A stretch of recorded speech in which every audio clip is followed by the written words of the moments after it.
Saudara, suatu kesukaan bagi kami untuk bergabung bersama dengan Spirit Community. Beberapa bulan yang lalu, Roh Kudus memberikan kepada saya suatu visi, yaitu untuk mengumpulkan anak-anak Tuhan yang haus. Barang siapa yang haus bisa bergabung dengan Spirit Community, dan visi yang turun kepada saya adalah kami ingin menjadi komunitas yang haus akan firman dan roh dan merubah kehidupan. Haleluya. Jadi Spirit Community adalah suatu wadah yang memberikan kesempatan kepada kami semua di sini, kita semua yang haus akan Allah untuk mengalami Allah dan menjangkau sesama. Dan saya melihat di sini ada beberapa orang-orang Rema. Saya perlu menegaskan lagi bahwa Rema itu sekolah Alkitab, memiliki tujuan untuk pelatihan khususnya bagi hamba-hamba Tuhan yang melayani full time. Tetapi Spirit Community adalah suatu penjangkauan. Baik Rema maupun Spirit Community didirikan oleh Roh Kudus melalui saya. Jadi tidak ada kontradiksi antara Rema dan Spirit Community. Semuanya lahir dari hati Pak Andrew. Puji Tuhan. Amin. Haleluya. Saudara, hari ini saya ingin membagikan suatu firman yang bertema yaitu ditebus dari kutuk. Ditebus dari kutuk. Mari kita buka bersama Galatia pasal yang ketiga, ayat 13 dan 14. Galatia 3, ayat 13 dan 14. Dan di sana Paulus di bawah inspirasi Roh Kudus berbicara kepada jemaat di Galatia. Dan dia mengatakan kalimat ini di ayat yang ke-13, Galatia 3, 13. Paulus mengatakan di bawah inspirasi Roh Kudus, Kristus telah menebus kita dari kutuk hukum Taurat dengan jalan menjadi kutuk karena kita, sebab ada tertulis, terkutuklah orang yang digantung pada kayu salib. Ayat 14, Yesus Kristus telah membuat ini supaya di dalam Dia berkat Abraham sampai kepada bangsa-bangsa lain, sehingga oleh iman kita menerima roh yang telah dijanjikan itu. Nah, perhatikan di sini firman Allah mengatakan Kristus telah menebus kita, orang percaya, dari kutuk hukum Taurat. Kata menebus di sana mengandung arti membebaskan dengan membayar suatu harga. Kristus telah membebaskan kita. Kristus telah memerdekakan kita dari kutuk hukum Taurat. Pertanyaannya adalah macam apa orang atau negara yang merdeka? Jelas ada perbedaan antara orang yang merdeka dan orang yang dijajah. Orang yang merdeka tidak lagi ditekan, dijajah, ditindas oleh musuh. Betul apa tidak? Amin. Kehidupan kita seharusnya tidak lagi ditekan, dijajah, ditindas oleh kutuk hukum Taurat. Malah kita seharusnya dilanda oleh suatu kekuatan baru, yaitu berkat Abraham. Firman Allah mengatakan bahwa Kristus telah menebus kita dari kutuk hukum Taurat. Bagaimana caranya? Dengan jalan menjadi kutuk karena kita. Artinya dia sendiri menanggung kutuk itu supaya kita dibebaskan darinya. Jadi sekarang kita sebagai orang-orang percaya, kutuk tidak lagi turun atas kita, melainkan berkat Abraham. Haleluya. Karena penebusan Kristus kita keluar dari naungan kutuk dan kita dimasukkan ke dalam naungan berkat Abraham. Yang percaya katakan amin. Nah, perhatikan frasa di sana kutuk hukum Taurat. Apa artinya frasa tersebut? Saudara, frasa kutuk hukum Taurat, pertama-tama kita harus mengerti apa artinya hukum Taurat. Hukum Taurat dalam Alkitab mengandung arti 5 buku pertama di Perjanjian Lama yang ditulis oleh Musa, yaitu buku Kejadian, buku Keluaran, Imamat, Bilangan, dan Ulangan. Jadi hukum Taurat berhubungan dengan 5 buku pertama di PL yang ditulis oleh Musa. Kutuk hukum Taurat adalah hukuman yang dijatuhkan atas manusia berdosa di 5 buku pertama di Perjanjian Lama. Nah, kalau kita membaca 5 buku pertama di PL, kita bisa menemukan bahwa ada 3 kutuk hukum Taurat utama. Yaitu yang pertama ada yang disebut sebagai kutuk kematian rohani. Yang kedua ada kutuk sakit penyakit. Dan yang ketiga kutuk kemiskinan. Kristus telah memerdekakan kita dari ketiga kutuk ini. Kutuk kematian rohani, kutuk sakit penyakit, dan kutuk kemiskinan.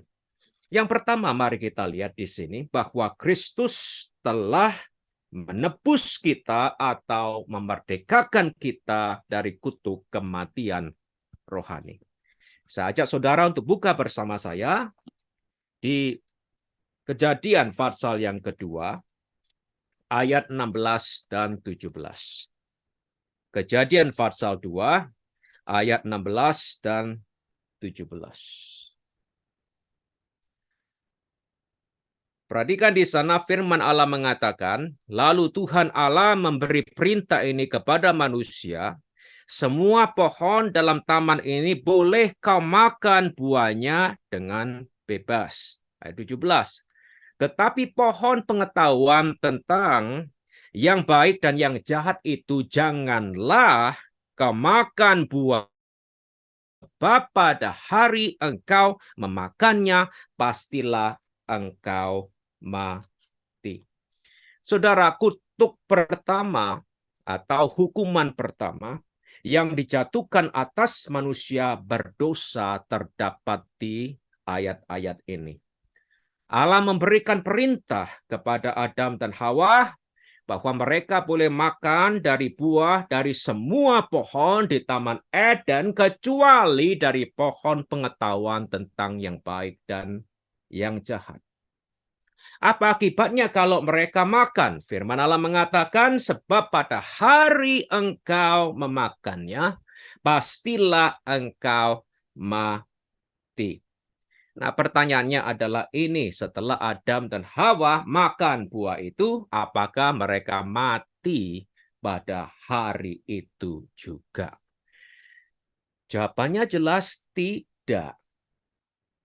Mengapa, saudara? Perhatikan kata mati di sana. Allah mengatakan kepada Adam dan Hawa, sebab pada hari engkau memakannya, pastilah engkau mati. Nah, kata mati di ayat yang ke-17 di sana mengandung arti kematian rohani.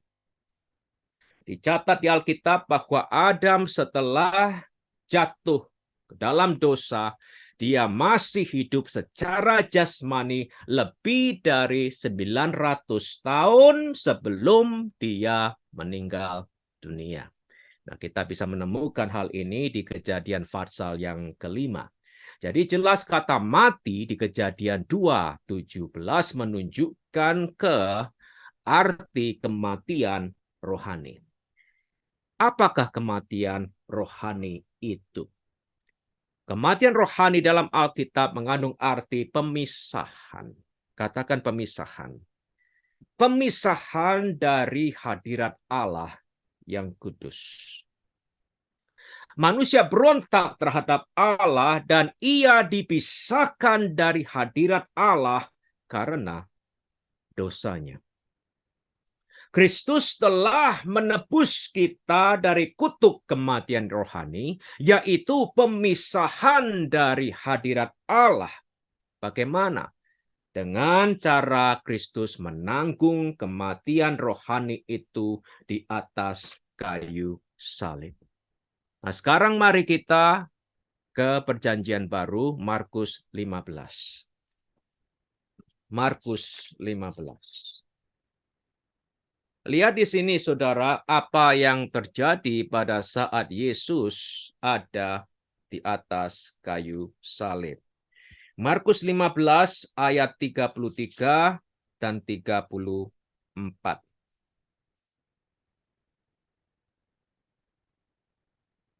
Pada jam 12 Yesus ada di kayu salib. Kegelapan meliputi seluruh daerah itu dan berlangsung sampai jam 3. Ayat 34, pada jam 3 berserulah Yesus dengan suara nyaring, Eloi, Eloi, lama sabachthani, yang berarti Allahku, Allahku, mengapa engkau meninggalkan aku? Nah, apa yang terjadi di sini terhadap Yesus? Saudara, saat ini Yesus mengalami apa yang dialami oleh manusia berdosa tanpa Allah. Pada saat ini Yesus mengalami apa yang Adam dan Hawa alami setelah kejatuhan mereka dalam dosa. Kita membaca di Kejadian pasal yang ketiga, ayat 8 sampai 10. Nah, saya bacakan bagi saudara. Di sana Kejadian 3 ayat 8 dan 10, dan ini terjadi setelah kejatuhan mereka dalam dosa. Kejadian 3 ayat 8 sampai 10, ketika mereka Adam dan Hawa mendengar bunyi langkah Tuhan Allah yang berjalan-jalan dalam taman itu pada waktu hari sejuk, bersembunyilah. Perhatikan di sana. Bersembunyilah manusia dan istrinya itu terhadap Tuhan Allah di antara pohon-pohonan dalam taman.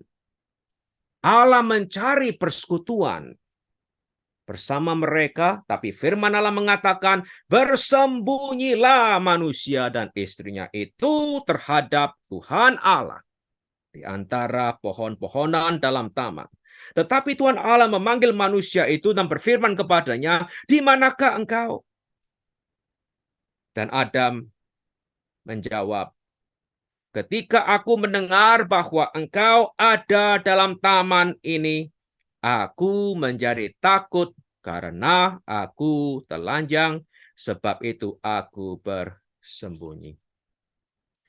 Lihat di sini, saudara, setelah kejatuhannya dalam dosa, Adam dan Hawa menghindari hadirat Allah, menjadi takut. Dikatakan di sini, ketika Adam mengatakan, ketika aku tahu engkau ada dalam taman ini, aku menjadi takut karena aku telanjang, sebab itu aku bersembunyi. Saudara, inilah definisi kematian rohani. Manusia tidak bisa lagi bersekutu dengan Allah yang kudus karena dosa. Manusia terpisah, manusia merasa jauh dari hadirat Allah. Di Ibrani pasal yang kedua ayat yang ke-9.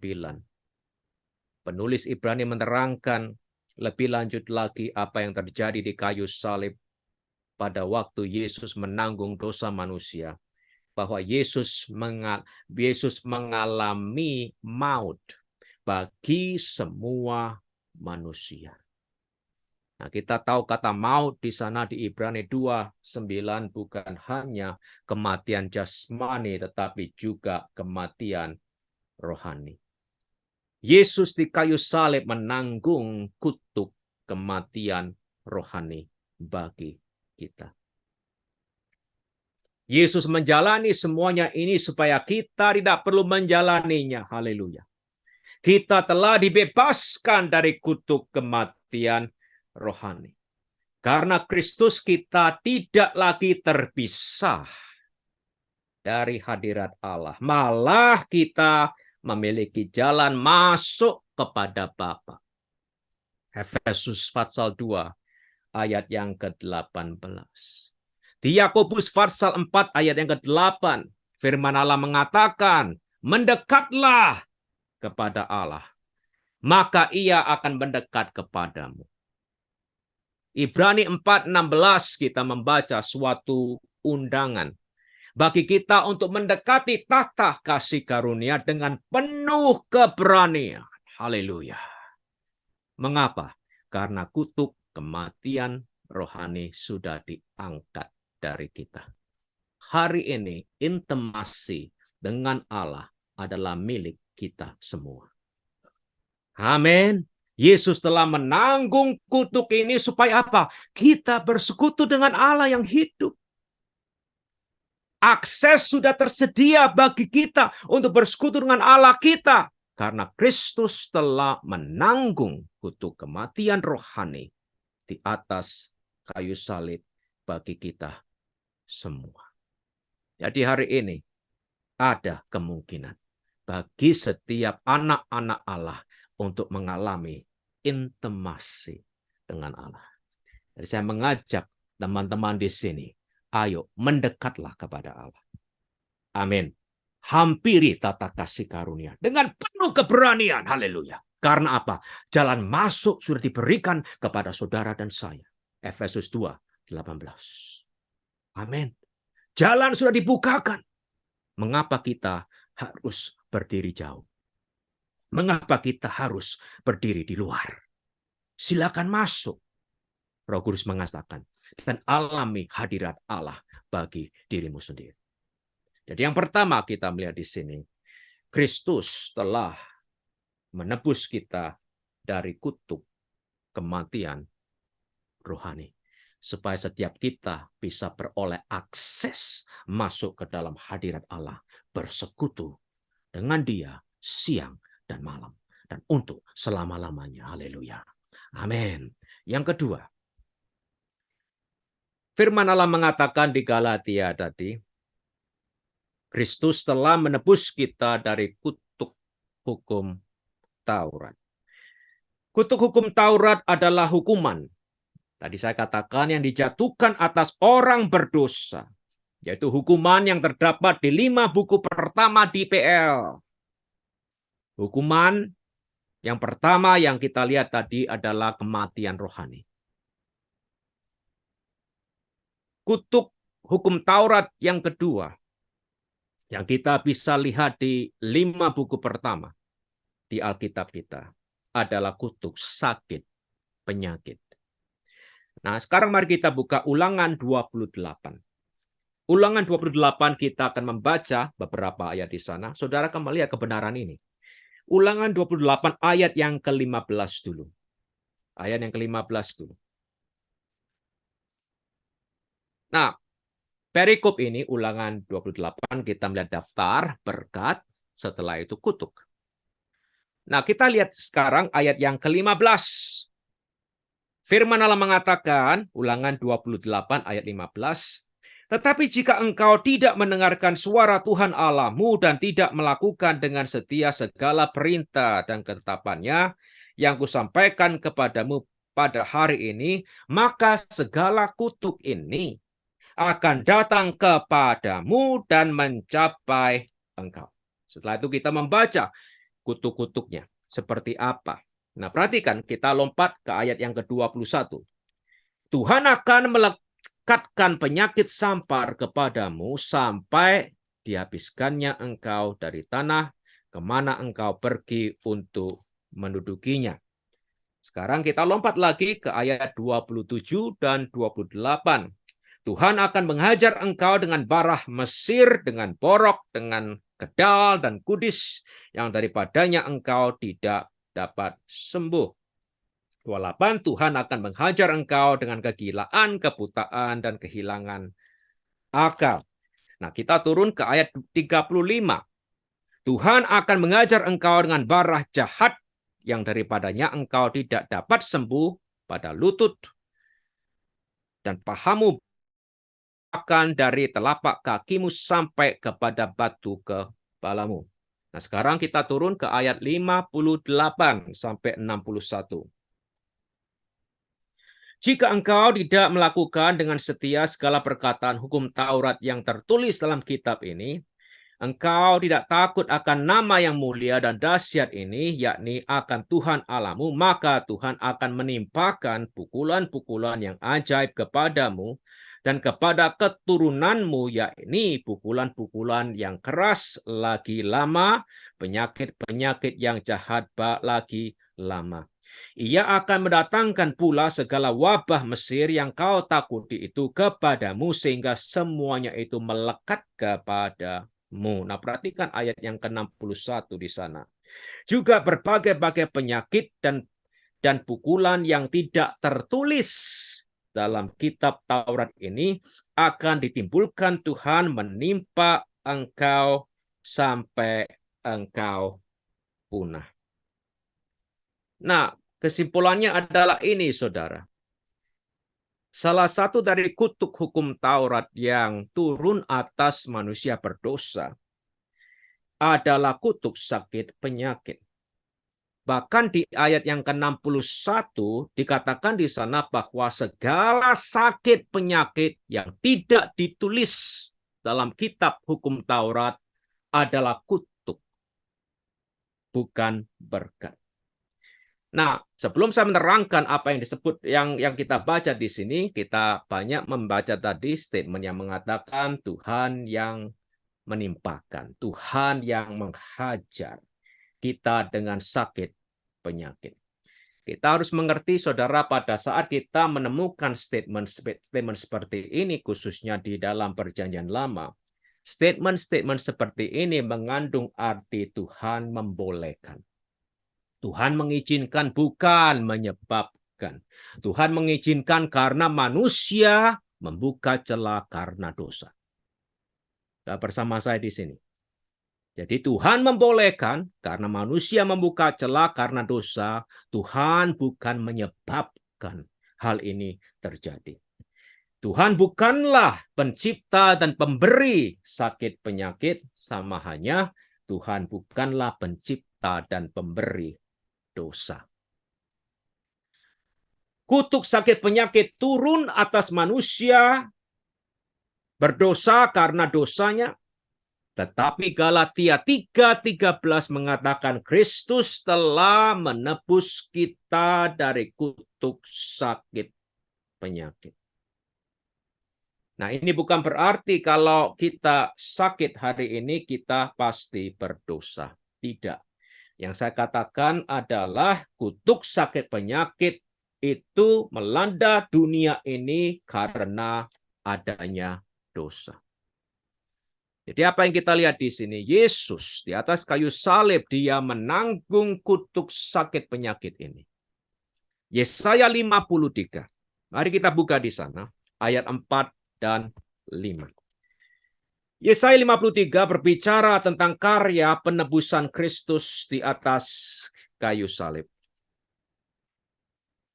Apa yang terjadi di kayu salib? Lihat di sini, Yesaya 53, ayat 4 dan 5.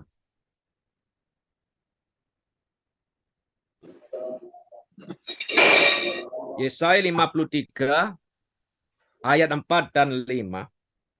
Ini yang terjadi pada waktu Yesus ada di kayu salib. Ratusan tahun sebelum Kalvari, Roh Kudus memberikan pewahyuan kepada Yesaya untuk bisa melihat apa yang sebenarnya terjadi pada waktu Yesus digantung di atas kayu salib. Nah, perhatikan di sini. Ayat 4 dan ayat yang kelima.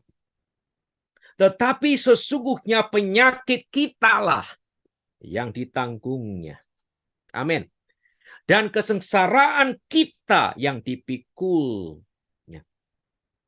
Padahal kita mengira dia kena tulah, dipukul dan ditindas Allah.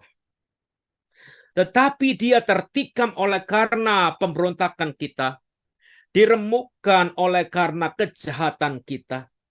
Ganjaran yang mendatangkan keselamatan bagi kita ditimpakan kepadanya. Dan oleh bilur-bilurnya kita menjadi sembuh. Nah, kalau kita membaca 1 Petrus 2:24, Petrus mengutip dari Yesaya 53 ayat yang kelima. Jadi apa terjadi di atas kayu salib? Pada saat Yesus tergantung di atas kayu salib ini, penyakit kita lah yang ditanggungnya. Kesengsaraan kita, rasa sakit kita dalam bahasa Ibrani-nya yang dipikulnya.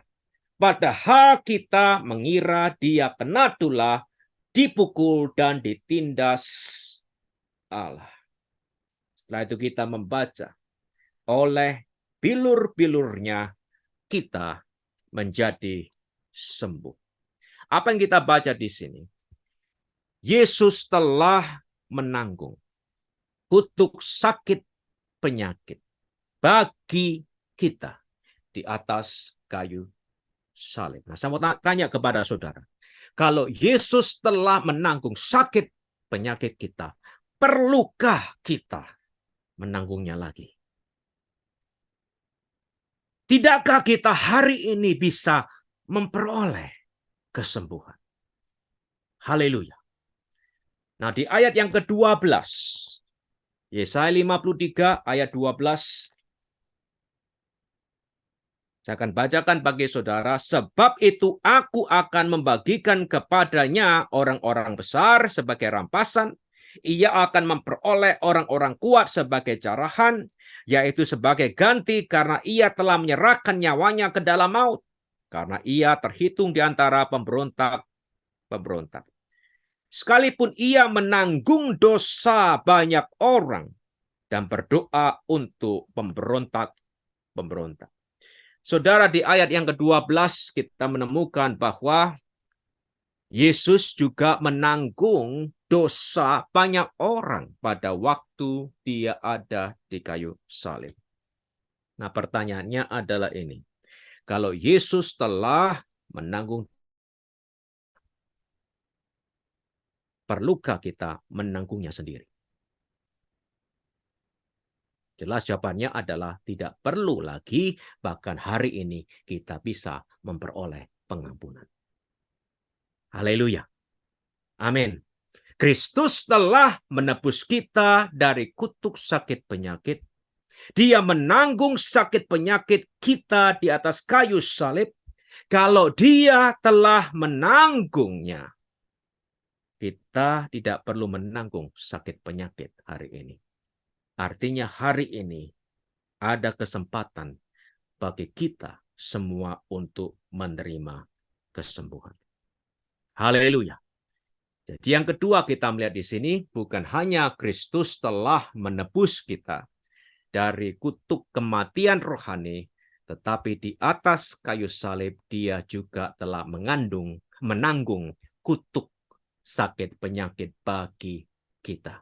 Supaya hari ini kita tidak perlu lagi menanggung sakit penyakit itu, tetapi kita bisa memperoleh kesembuhan.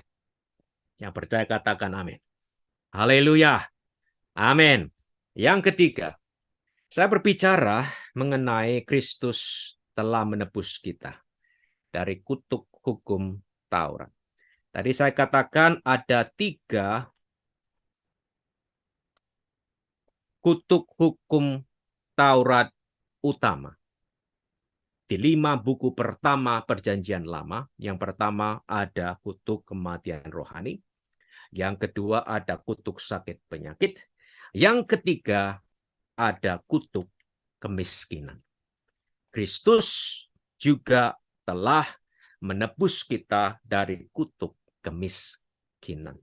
Nah, kembali lagi kita ke Ulangan 28. Ulangan 28. Mari sekarang kita lihat ayat 15 sampai 19. Ulangan 28 ayat 15 sampai 19. Sekali lagi di perikop ini kita melihat daftar berkat dan juga daftar kutuk. Nah, perhatikan sekarang ayat 15 sampai ayat yang ke-19. atau 17. Ya, 19 ya. Tetapi jika engkau tidak mendengarkan suara Tuhan Allahmu, tidak melakukan dengan setia segala perintah dan ketetapannya yang kusampaikan kepadamu pada hari ini, maka segala kutuk ini akan datang kepadamu dan mencapai engkau. Terkutuklah engkau di kota, terkutuklah engkau di ladang. Terkutuklah bakulmu dan tempat adonanmu. Terkutuklah buah kandunganmu, hasil bumimu, anak lembu sapimu, kandungan kambing dombamu. Terkutuklah engkau pada waktu engkau masuk dan terkutuklah engkau pada waktu keluar. Nah, sekarang kita turun ke ayat 38 sampai 40. Banyak benih yang akan kau bawa ke ladang, tetapi sedikit hasil yang akan kau kumpulkan. Sebab belalang akan menghabiskannya. Kebun-kebun anggur akan kau buat dan kau usahakan, tetapi engkau tidak akan meminum atau menyimpan anggur, sebab ulat akan memakannya. 40. Pohon-pohon zaitun akan engkau punyai di seluruh daerahmu, tetapi engkau tidak akan berurap dengan minyaknya, sebab buah zaitunmu akan gugur. Di sini kita melihat, saudara, salah satu kutuk yang turun atas manusia berdosa di 5 buku pertama di BL adalah kutuk kemiskinan. Lalu apakah kemiskinan itu? Definisinya sangat sederhana. Kemiskinan mengandung arti serba kekurangan. Serba kekurangan. Untuk lebih mengerti kata kemiskinan di dalam Alkitab, kita perlu mengetahui arti kata kaya di dalam Alkitab. Nah, saya mau katakan ini kepada saudara. Allah Bapa kita ingin setiap kita menjadi kaya. Nah, lalu apa artinya kaya? Apakah itu berarti kita semua akan menjadi milioner, kaya raya? Lalu apa artinya kaya menurut Alkitab, menurut Allah? Saya mengajak saudara untuk membuka sekarang di 2 Korintus 9 ayat yang ke-8. 2 Korintus 9 ayat yang ke-8.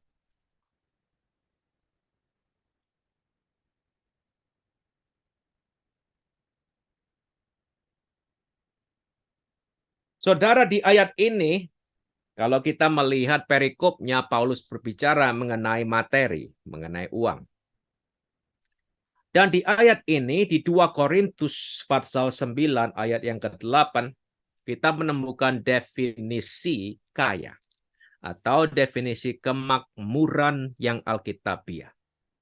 Ini bukan definisi orang pembisnis, ini bukan definisi yang kita dapat dari dunia, ini yang diberikan kepada kita dalam firman Allah. Apa artinya kaya menurut Alkitab? Perhatikan ayat yang ke-8 di sana.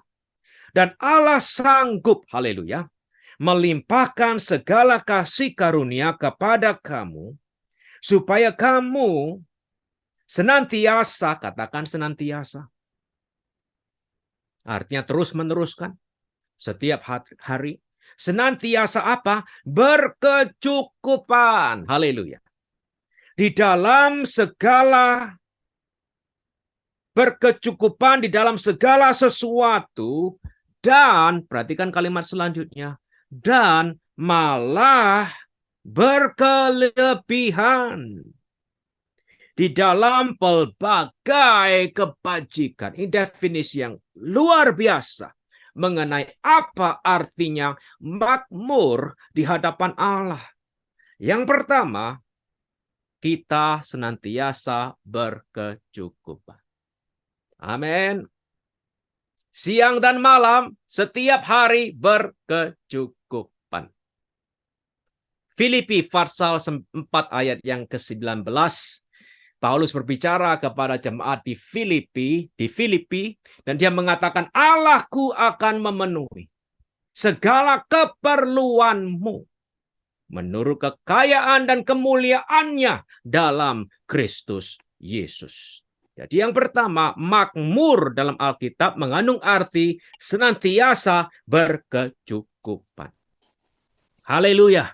Yang kedua, bukan hanya senantiasa berkecukupan, tetapi kita juga mengalami berkelebihan di dalam berbagai kebajikan.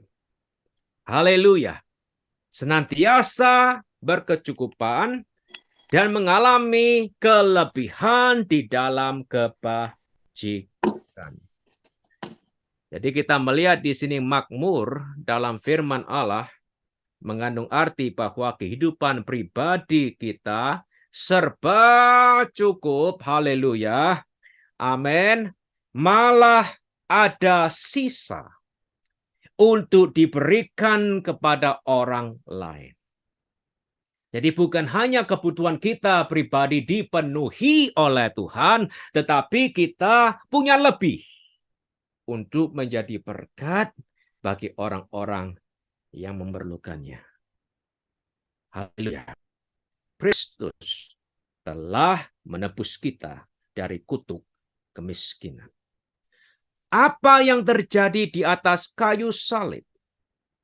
Nah, sekarang saya mengajak saudara sekarang untuk kembali ke 2 Korintus pasal 8 ayat yang ke-9.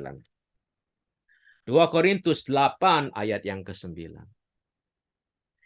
Tadi kita melihat di atas kayu salib Yesus menanggung kutuk kematian rohani. Sehingga hari ini kita bisa mengalami intimasi dengan Allah.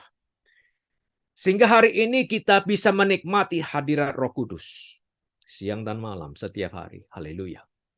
Sehingga hari ini kita bisa mendekati tatah kasih karunia-Nya dengan penuh keberanian. Sehingga hari ini kita bisa mendekat kepada Allah. Haleluya. Ini semua karena Kristus telah menanggung kutuk kematian rohani di atas kayu salib.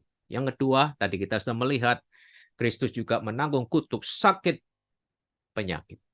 Di atas kayu salib, ratusan tahun sebelum Kalvari, Yesaya melihat bahwa Yesus di atas kayu salib, dia menanggung sakit penyakit kita. Dia menanggung kesengsaraan kita, rasa sakit kita, dan oleh luka-lukanya itu yang dia tanggung, kita menjadi sembuh.